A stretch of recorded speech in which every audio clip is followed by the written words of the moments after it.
मध्ये चंदन पावडर, कापूर, होम हवन साहित्य, वाळक शेण आणि कापूर हे सर्व टाकून मिक्सरमध्ये बारीक फिरवायचं. अशी पावडर होईस्तोवर बारीक करायचं. त्यानंतर यामध्ये थोडंसं तेल टाकायचं. नंतर हे पूर्ण तेल मिक्स होईस्तोवर मिक्स करायचं.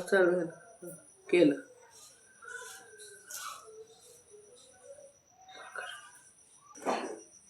नंतर यामध्ये गुलाबजल टाकायचं.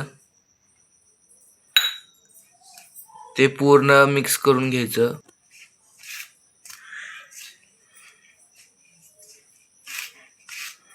ते सगळीकडून मिक्स झालं पाहिजे.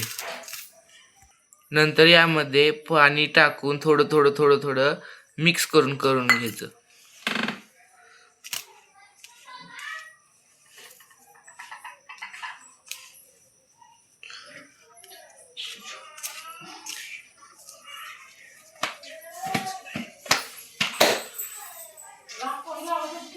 काय माहिती? इट्स कॉल्ड भैया.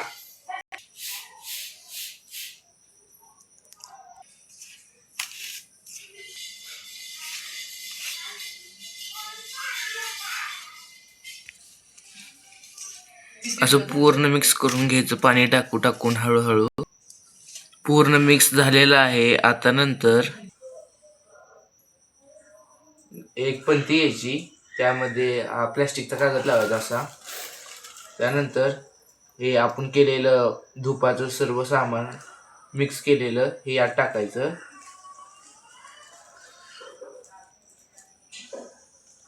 असं मध्ये यात खड्डा पाडायचा.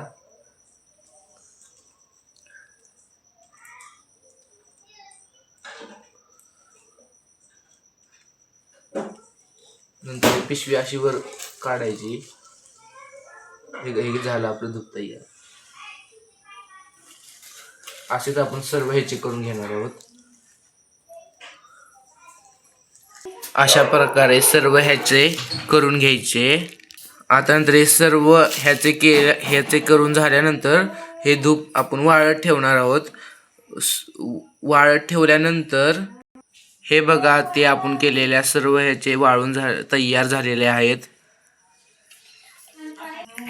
आता मी तुम्हाला ह्यातलं एक पेटवून दाखवतो. ह्यामध्ये अशी कापूर टाकायचे. कापूर टाकून झाल्यानंतर काडी बिठी आग लावायची.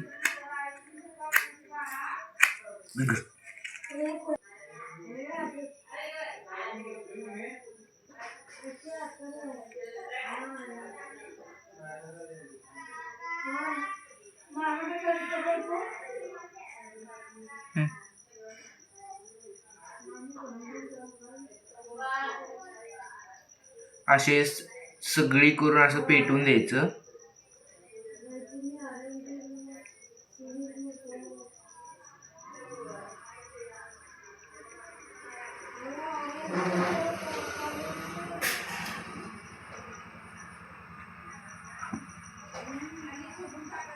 हा बघा, आपला धूप तयार आहे. ह्याच्यामुळे कुठलेही आपल्याला नुकसान होणार नाही. ह्यामुळे घरातील वातावरण खूप शांत राहणार आहे. यामुळे हे धूप आपण घरी बनवलेलं आहे.